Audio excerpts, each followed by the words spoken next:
আসসালামু আলাইকুম। আমি মোহাম্মদ শরীফ রানা, সিভিল সপ্তম। আমি তোমাদের এই সার্ভিং ক্লাসটা নেব। তো আমাদের সার্ভিং ক্লাসের মোস্ট ইম্পর্টেন্ট যে অধ্যায়টা আছে বাক, আমরা সেই বাক নিয়ে আজকে আলোচনা করব। ফার্স্ট আমাদের এই বাকের হচ্ছে যে বেসিক যে বিষয়গুলো আছে, এই বেসিক বিষয়গুলো আমাদের জানতে হবে। কেননা আমরা যদি যে কোনো বিষয়ের যে কোনো ইউনিটের আমরা যদি বেসিক যে বিষয়গুলো আছে, এই বেসিক বিষয়গুলো যদি আমরা আগে আয়ত্তে আনতে পারি বা আয়ত্তে নিতে পারি, কিংবা বেসিক ধারণাটা ভালোভাবে নিতে পারি, দেন দেখা যাবে যে হচ্ছে এই ইউনিটের যে ম্যাথগুলো আছে বা বাক সম্পর্কে আরও যে বিস্তারিত বিষয়গুলো আছে, আমরা সেগুলো খুব সহজেই সলিউশন করতে পারবো। তো এই বাক, আসলে বাক কাকে বলে, এটা প্রথম কথা আমাদের যে হচ্ছে বাক কাকে বলে। আমরা যদি বাক না জানি তাহলে আমরা বাকের কিন্তু বিস্তারিত বিষয়গুলো জানতে পারবো না। তাহলে আমাদের সর্বপ্রথম যে কাজটা করতে হবে সেটা হচ্ছে বাক কাকে বলে সেটা জানতে হবে। দেখো, বাক কাকে বলে?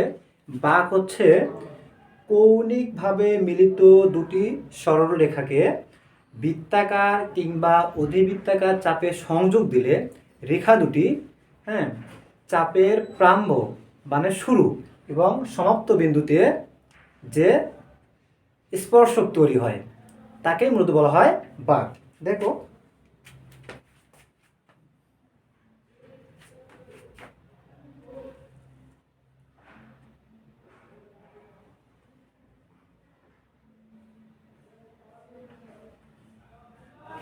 তোমাদের কি বলছিলাম যে হচ্ছে বাক কাকে বলে? কৌণিকভাবে মিলিত দুটি সরল রেখা। দেখো, এইটা একটা সরল রেখা, এইটা একটা সরল রেখা, দুইটা সরল রেখায় কৌণিকভাবে মিলিত হয়েছে। তাহলে কি বললাম? কৌণিকভাবে মিলিত দুটি সরল রেখাকে বৃত্তাকার কিংবা অধিবৃত্তাকার চাপ, দেখো এটা কিন্তু একটা বৃত্ত চাপ। তাহলে কি হচ্ছে? কৌণিকভাবে মিলিত দুইটা সরল রেখাকে বৃত্তাকার কিংবা অধিবৃত্তাকার চাপে সংযোগ দিলে রেখা দুটির চাপের, দেখো এটা একটা চাপ না, চাপের এটা হচ্ছে প্রারম্ভ বিন্দু, এটা হচ্ছে কি সমাপ্ত বিন্দুতে যে আমরা কি পাইলাম? স্পর্শক পাইলাম। এটা একটা স্পর্শক পাইলাম, এটা একটা স্পর্শক পাইলাম, এটাকে বলা হচ্ছে কি বাক। তাহলে ক্লিয়ার? বাক কাকে বলে? বাক হচ্ছে কৌণিকভাবে মিলিত দুইটা সরলরেখাকে বৃত্তাকার কিংবা অধিবৃত্তাকার চাপে সংযোগ দিলে রেখা দুটি চাপের সমাপ্ত এবং চাপের শুরু এবং সমাপ্ত বিন্দুতে যে স্পর্শকটা পায় তাকে বলা হয় বাক। এখন দেখো হচ্ছে বাকের শ্রেণীবিভাগ। বাক কত প্রকার? আমরা ফার্স্ট বাক জানলাম, এখন জানতে হবে আসলে বাক কত প্রকার। বাক হচ্ছে মূলত দুই প্রকার, একটা হচ্ছে বৃত্তাকার বাক, একটা হচ্ছে অধিবৃত্তাকার বাক। এখন দেখো, আবার বৃত্তাকার বাককে কয় ভাগ করা হয়? বৃত্তাকার যে বাকটা আছে, এই বৃত্তাকার বাককে আবার তিন ভাগে ভাগ করা হয়। একটা হচ্ছে সরল বাক, একটা হচ্ছে যৌগিক বাক এবং আরেকটা হচ্ছে বিপরীত বাক। আচ্ছা, এখন সরল বাক কাকে বলে, যৌগিক বাক কাকে বলে, বিপরীত বাক কাকে বলে, এই বিষয়টা আমাদের জানতে হবে।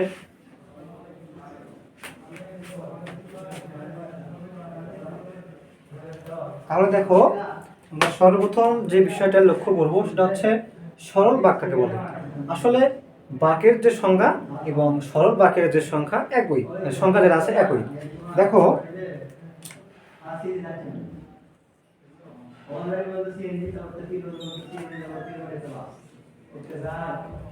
একই আমরা কি পড়ছিলাম যে সরল বাক কাকে বলা হয়? যে কৌণিকভাবে মিলিত দুইটা সরল রেখা, কৌণিকভাবে মিলিত হচ্ছে দুইটা সরল রেখা। দেখো, এটা একটা সরল রেখা, এইটা একটা সরল রেখা, দুইটা সরল রেখায় কৌণিকভাবে মিলিত হয়েছে। তাহলে কৌণিকভাবে মিলিত দুটি সরল রেখাকে বৃত্তাকার কিংবা অধিবৃত্তাকার চাপে সংযোগ দিলে এই রেখা দুটি চাপের প্রারম্ভ এবং সমাপ্ত বিন্দুতে যে বাঁকটা সৃষ্টি হয় বা যে হচ্ছে স্পর্শক সৃষ্টি হয় তাকে কি বলা হয়? বাঁক বলা হয়। তাহলে এই সরল বাঁক আর বৃত্তাকার বাঁকের সংখ্যা কিন্তু একই। বা আমরা আরো ভাবে বলতে পারি যে হচ্ছে কৌণিকভাবে মিলিত দুইটা সরল রেখাকে বৃত্তাকার চাপ দ্বারা সংযুক্ত করলে যে বাঁকটা তৈরি হয় তাকেই বলা হয় সরল বাঁক। ক্লিয়ার? এখন আমরা যেটা নিয়ে আলোচনা করব সেটা হচ্ছে যৌগিক বাঁক। দেখো, যৌগিক কথাটা দ্বারা আমরা কিন্তু বুঝতে পারতেছি যে যৌগিক মানে কি অনেকগুলো বিষয় বা অনেকগুলো যৌগিক কথা বলতেই হচ্ছে যে অনেকগুলো। আচ্ছা, তাহলে দেখো যৌগিক বাক্য তাকেই বলা হচ্ছে যে ভিন্ন ভিন্ন চাপ বা হচ্ছে ভিন্ন ভিন্ন চাপে যে বাঁকটা তৈরি হয়, কি বললাম, ভিন্ন ভিন্ন চাপে যে বাঁকটা তৈরি হয় তাকে বলা হয় যৌগিক বাঁক, এক কথায় বলতে গেলে। এখন দেখো ভিন্ন ভিন্ন বাঁক কেমন আছে, দেখো এইভাবে এইভাবে এইভাবে, কখনো এইভাবে কি একটা বাঁক তৈরি করা পসিবল? কখনোই কিন্তু পসিবল নয়। অবশ্যই আমাদের বাঁক, আমরা যখন রাস্তার বাঁকগুলো দেখি সব সময় কিন্তু আমরা কি গোলাকারভাবেই দেখি বা কিংবা বৃত্তাকার এভাবেই দেখি, কখনো তো বাঁক এভাবে এভাবে কিন্তু হয় না। দেখো তাহলে আমরা যদি এই বাঘটাকে যদি আমরা কি বৃত্তাকারে নিয়ে আসতে চাই, আমাদের কী করতে হবে? দেখো এইখানে একটা চাপ নিতে হবে, আবার এইখানে একটা চাপ নিতে হবে। তাহলে একের অধীনে চাপ পাইলাম, তাহলে একের অধীনে যখন চাপ পাইলাম তখন যৌগিক বিষয়টা এখানে উঠে আসতেছে। আমরা কি বললাম দেখো যে হচ্ছে ভিন্ন ভিন্ন চাপ, ধরো এই চাপটার মান হচ্ছে আলাদা, এই চাপটার মান হচ্ছে আলাদা, ভিন্ন ভিন্ন চাপে আমরা কি করি একত্রে সংযুক্ত করে যে বাঁকটা তৈরি করি তাকে বলা হয় কি বাঁক? যৌগিক বাঁক। আচ্ছা,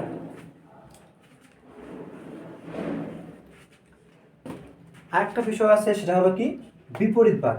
দেখো বিপরীত কথাটা বলতে আমরা কিন্তু বুঝি কি এপিট ওপিট, মানে বিপরীত, এটা বিপরীত অপরটা। তাহলে দেখো বিপরীত বাঁকটা হচ্ছে একটির অপরটি বা একের বিপরীতে হচ্ছে সমান কিংবা ভিন্ন মানের বৃত্ত চাপ দ্বারা যে বাঁকটা তৈরি হয় তাকে বলা হয় বিপরীত বাঁক। এখন দেখো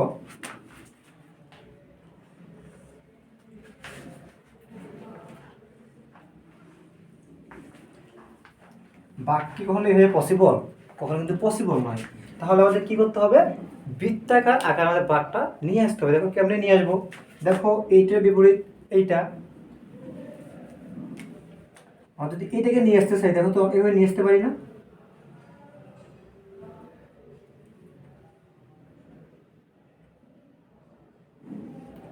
এখন দেখো বাঁকটা একটু পরিবর্তন হয়েছে না? দেখো এটা কিন্তু এই যে বৃত্তচাপটা আছে এবং বিপরীত অংশে যে বৃত্তচাপটা আছে এটা একই হতে পারে আবার ভিন্ন ভিন্ন হতে পারে, কিন্তু আমাদের বাঁক তো হয়েছে, মানে বৃত্তাকার বা কিংবা অধিবৃত্তাকার বাঁক আমরা নিয়ে আসছি। তাহলে আমাদের সংজ্ঞাটা কি ছিল? যে একটি অপরটির সমান কিংবা ভিন্ন মানের বা ভিন্ন মাপের বৃত্তচাপ দ্বারা যে বাঁকটা তৈরি হচ্ছে তাকে বলা হচ্ছে বিপরীত বাঁক। তোমাদের মূলত এই বিষয়গুলো লাগে না, কিন্তু যেহেতু আমাদের এই বাঁকের শ্রেণীবিন্যাস করতে বিষয়গুলো চলে আসছে সেক্ষেত্রে কিন্তু তোমাকে জাস্ট একটু সাধারণ ধারণা দেওয়া হচ্ছে। তাহলে এই গেল আমাদের বৃত্তাকার বাঁকের যারা তিনটা অংশ পাইছিলাম, সরল বাঁক, যৌগিক বাঁক, দেন হচ্ছে বিপরীত বাঁক। এই বাঁক তিনটা সম্পর্কে আমরা ধারণা লাভ করতে পারলাম। এখন দেখো আমরা প্রথমে লক্ষ্য করেছিলাম বাঁক দুই প্রকার, একটা হচ্ছে বৃত্তাকার বাঁক, একটা হচ্ছে অধিবৃত্তাকার বাঁক। আমরা বৃত্তাকার বাঁকের খুঁটিনাটি জানতে পারলাম, এখন আমাদের অধিবৃত্তাকার বাঁকের খুঁটিনাটি জানতে হবে। এখন দেখো অধিবৃত্তাকার বাঁক আমরা কত প্রকার? দুই প্রকার, একটা হচ্ছে ক্রান্তীয় বাঁক, একটা হচ্ছে উলম্ব বাঁক। ঠিক আছে, ক্রান্তীয় বাঁক কাকে বলা হয়, উলম্ব কাকে বলা হয় তার সমাধান জানতে হবে। আচ্ছা, ক্রান্তীয় বাঁক কাকে বলা হয়? ক্রান্তীয় বাঁক তাকেই বলা হয় যে রাস্তার সরল অংশ ও বৃত্তাকার বাঁকের মধ্যে ক্রমান্বয়ে পরিবর্তনশীল ব্যাসার্ধে যে অধিবৃত্তাকার বাঁক সৃষ্টি হয় তাকে বলা হয় ক্রান্তীয় বাঁক। আর উল্লম্ব বাঁক কাকে বলা হয়? যে নিম্নমুখী কিংবা ঊর্ধ্বমুখী দুটি ঢাল যখন একত্রে সংযুক্ত হয় তখন একটি ঢাল থেকে অপর ঢালে যাওয়ার জন্য আমাদের যে বৃত্তচাপ ব্যবহার করে বাঁকটা তৈরি করা হয় তাকে বলা হয় উলম্ব বাঁক। এই ক্রান্তীয় বাঁক এবং উলম্ব বাঁকের আবার দুটি অধ্যায় আছে, তোমরা চতুর্থ অধ্যায় এবং পঞ্চম অধ্যায়ে জানতে পারবা ক্রান্তীয় বাঁক সম্পর্কে বিস্তারিত আলোচনা এবং হচ্ছে উলম্ব বাঁক সম্পর্কে বিস্তারিত আলোচনা। তখন তোমাদের এই ক্রান্তীয় বাঁক এবং উলম্ব বাঁক নিয়ে আমরা আলোচনা করব। এখন দেখো ক্রান্তীয় বাঁক আবার কত প্রকার? ক্রান্তীয় বাঁক হচ্ছে তিন প্রকার, একটা হচ্ছে সর্পিল বাঁক, একটা হচ্ছে ত্রিমাত্রিক অধিবৃত্ত, একটা হচ্ছে বার্নৌলি। আর উল্লম্ব বাঁককে দুই ভাগে ভাগ করা হয়, একটা হচ্ছে উত্তল বাঁক, একটা হচ্ছে অবতল বাঁক।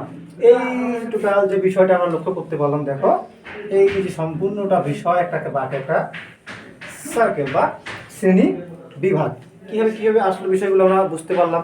তাহলে প্রথমে জানতে পারলাম বাঁক কাকে বলে, দেন জানতে পারলাম বাঁক কত প্রকার, বাঁক দুই প্রকার, বৃত্তাকার বাঁক, অধিবৃত্তাকার বাঁক। দেন আমরা জানতে পারলাম যে হচ্ছে বৃত্তাকার বাঁক কত প্রকার, তিন প্রকার, সরল বাঁক, যৌগিক বাঁক এবং হচ্ছে বিপরীত বাঁক। এবং অধিবৃত্তাকার বাঁক কত প্রকার? দুই প্রকার, একটা হচ্ছে ক্রান্তীয় বাঁক, একটা হচ্ছে কি বাঁক? উলম্ব বাঁক। এবং ক্রান্তীয় বাঁক কত প্রকার আমরা সেটা জানতে পারলাম, সর্পিল, ত্রিমাত্রিক, বার্নৌলি। আর উলম্ব বাঁক কত প্রকার? দুই প্রকার, উত্তল এবং অবতল। এই হচ্ছে সম্পূর্ণ বাঁকের শ্রেণীবিভাগ। ঠিক আছে, এখন আমরা এই বাঁকের একটা মোস্ট ইম্পর্টেন্ট একদম যে বিষয়টা, আমরা সেই বিষয়টা নিয়ে আলোচনা করব।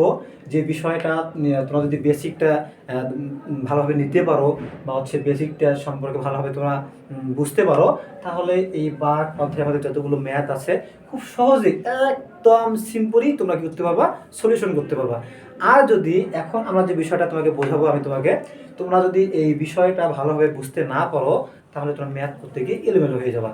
সো তাহলে কী করতে হবে? এখন আমরা যে বেসিক যে বিষয়টা নিয়ে আলোচনা করব, এটা অবশ্যই আমাদের ভালোভাবে আয়ত্ত নিতে হবে। আচ্ছা, তাহলে আসি আমরা যে বিষয়টা নিয়ে এখন আলোচনা করব, সেটাও দেখো তোমরা অলরেডি বুঝতে পারতেছো যে এই বিষয়টা দেখো, একটা চিত্রর মতো একটা দেখা যাচ্ছে। কীভাবে চিত্রটা কীভাবে হচ্ছে, কোনটার নাম কী হবে, কোনটার কাজ কী হবে, অবশ্যই তোমাদেরকে জানাই দেবো। কিন্তু একটা বিষয় লক্ষ্য করো, এর আগে আমরা যখন বাঁক আলোচনা করছিলাম তখন কিন্তু একটা এমন চিত্র অঙ্কন করছিলাম, ফুললি অঙ্কন না করলেও এই নিচের অংশটা ছিল না, এই উপরের যে অংশটা আছে এইটা কিন্তু ছিল। তাহলে অবশ্যই তোমরা একটু ধারণা লাভ করতে পারছো যে একটার সঙ্গে একটা অবশ্যই রিলেটেড আছে। আচ্ছা দেখো, এই যে একটা বিষয়, দেখো এখানে কিন্তু একটা সরল বাঁক আমরা তৈরি করছি, কিংবা বাঁক ধরতে পারো, বাঁকও ধরতে পারো, দেন সরল বাঁকও ধরতে পারো। এখন এই সরল বাঁকের কোনটার কী কী অংশ সেটা আমাদের অবশ্যই জানতে হবে। দেখো আমরা যখন এই যে একটা সরল বাঁক, সর্বপ্রথম একটা বৃত্ত, একটা কেন্দ্র থাকে, কিন্তু থাকে কি না? আর দেখো বৃত্তর কেন্দ্র হচ্ছে তোমার ও, এই যে ওটা যেটা আছে ও হচ্ছে বৃত্তের কেন্দ্র। এই বৃত্তর কেন্দ্রের সাপেক্ষে কিন্তু আমরা বাকি কাজগুলো করব। আমরা অর্ধবৃত্ত নেই, কিংবা একটা হচ্ছে বৃত্ত চাপ নেই, কিংবা একটা সম্পূর্ণ বৃত্ত আমরা অঙ্কন করি না কেন, সর্বপ্রথম আমাদের একটা কেন্দ্রবিন্দু নিতে হবে। ওই কেন্দ্রবিন্দুর সাপেক্ষে বাকি কাজগুলো কিন্তু আমাদের করতে হবে। আচ্ছা দেখো, আমরা কি নিলাম? একটা কেন্দ্র নিলাম। এই কেন্দ্র থেকে এই একটা রেখা টানলাম, এই পাশে একটা রেখা টানলাম, দুইটা যে রেখা পাইলাম, দুইটা রেখার মাথায় আমরা কি করলাম? বৃত্ত চাপ দ্বারা সংযুক্ত করে দিলাম। দেন দেখো তো, আমরা একটা বৃত্ত চাপ পাইলাম না? যদি সম্পূর্ণ এই পাশে টানতাম তখন একটা বৃত্ত পাইতাম।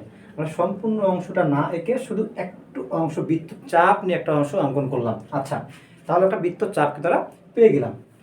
এখন দেখো, এই বৃত্তচাপের এই যে একটা বিন্দু আছে, এই বিন্দু এবং এই বিন্দু দুইটা হচ্ছে স্পর্শক বিন্দু।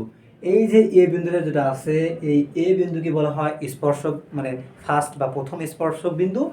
আর বি যে স্পর্শক বিন্দুটা আছে এটাকে বলা হয় দ্বিতীয় স্পর্শক বিন্দু। আচ্ছা, এখন তোমাদের যে বলছিলাম যে বাঁকের সংখ্যা হচ্ছে কি, যে কৌণিকভাবে মিলিত দুটো সরলরেখা। দেখো এই পাশে থেকে এটা একটা সরলরেখা, এইটা একটা সরলরেখা, দুইটাই সরলরেখা কিন্তু কৌণিকভাবে মিলিত হয়েছে, তাই না? আচ্ছা, কৌণিকভাবে মিলিত হয়েছে এবং কি করলাম? ওই কৌণিকভাবে মিলিত দুইটা সরলরেখাকে বৃত্তাকার কিংবা অধিবৃত্তাকার চাপে কি করলাম? সংযোগ দিলাম। সংযোগ দেওয়ার পর কি করলাম? দেখো এই যে রেখা দুটো আছে, রেখা দুটো কি আছে? একটা স্পর্শক বিন্দু আছে, একটা স্পর্শক বিন্দু আছে। ওই স্পর্শক যে বিন্দুগুলো আছে, এই বিন্দুগুলো হচ্ছে দেখো কি, এটা হচ্ছে প্রথম বিন্দুর স্পর্শক, এটা হচ্ছে প্রথম রেখার স্পর্শক, এটা হচ্ছে দ্বিতীয় রেখার স্পর্শক।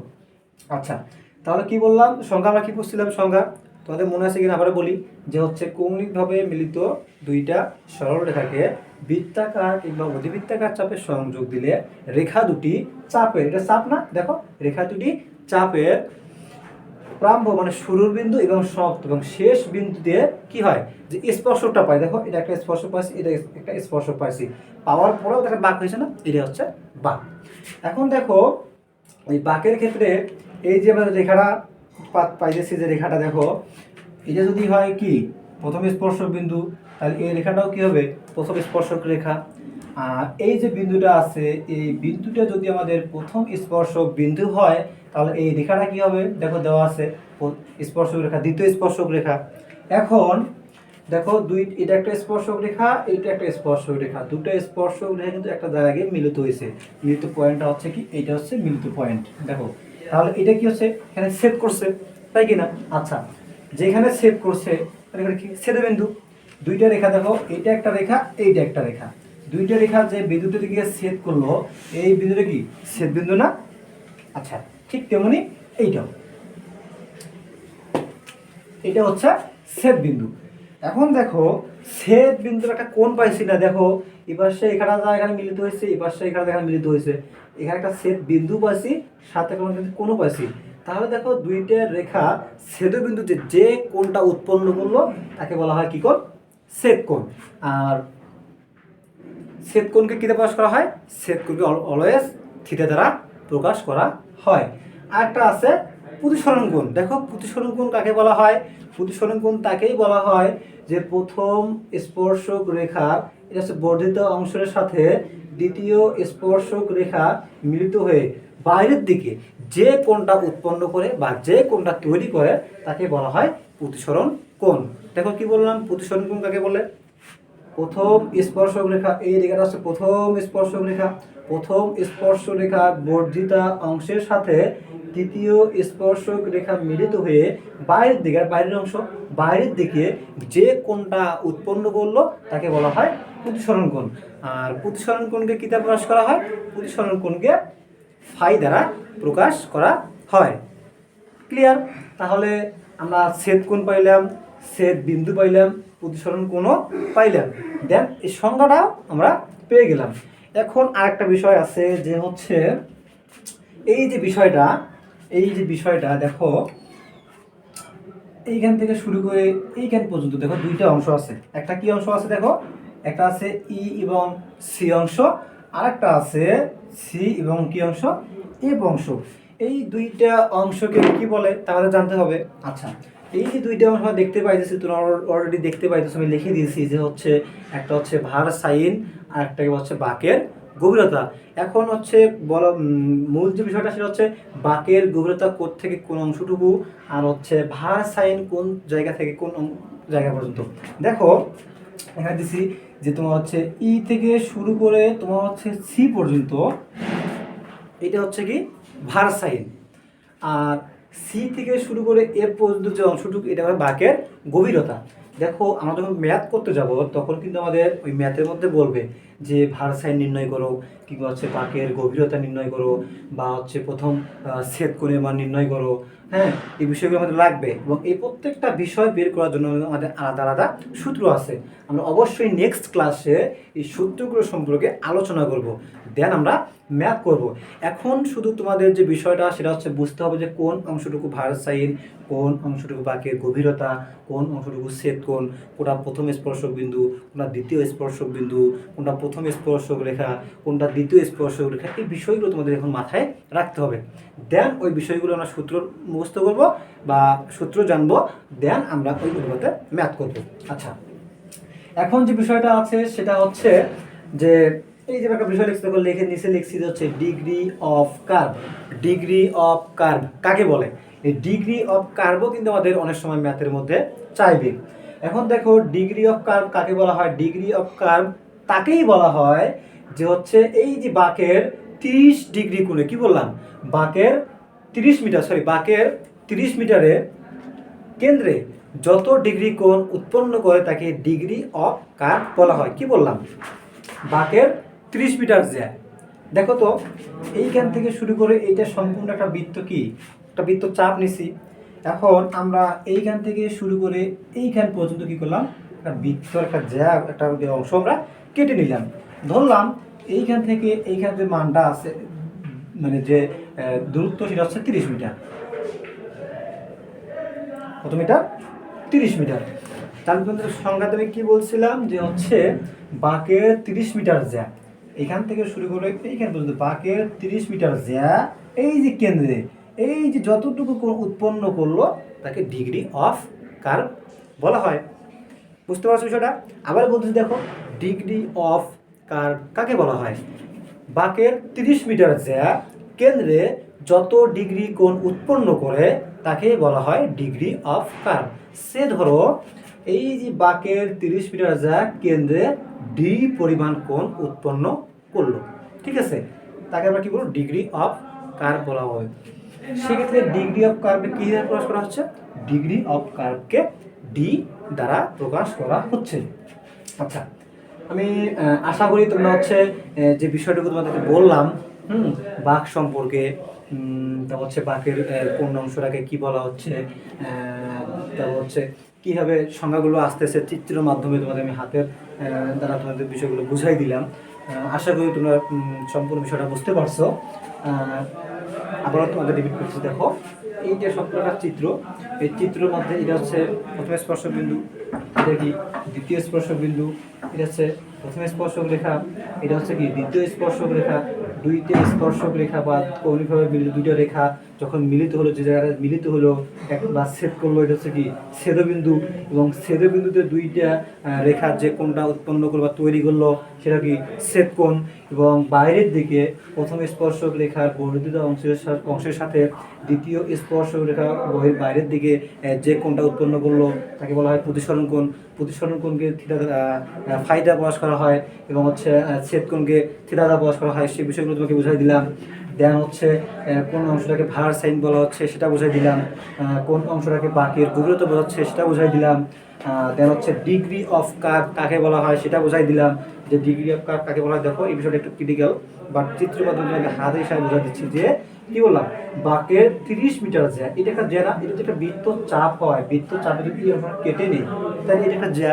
আচ্ছা, তাহলে কত মিটার জ্যা? 30 মিটার জ্যা। বাকের 30 মিটার জ্যা কেন্দ্রে যত ডিগ্রি কোণ উৎপন্ন করলো তাকে ডিগ্রি অফ কার্ভ বলা হয়। আর ডিগ্রি অফ কার্ভকে কি দ্বারা প্রকাশ করা হয়? ডি দ্বারা প্রকাশ করা হয়। এই হচ্ছে সম্পূর্ণ বিষয়টা হচ্ছে আমাদের বাকের সিম্পল একটা বেসিক বিষয়।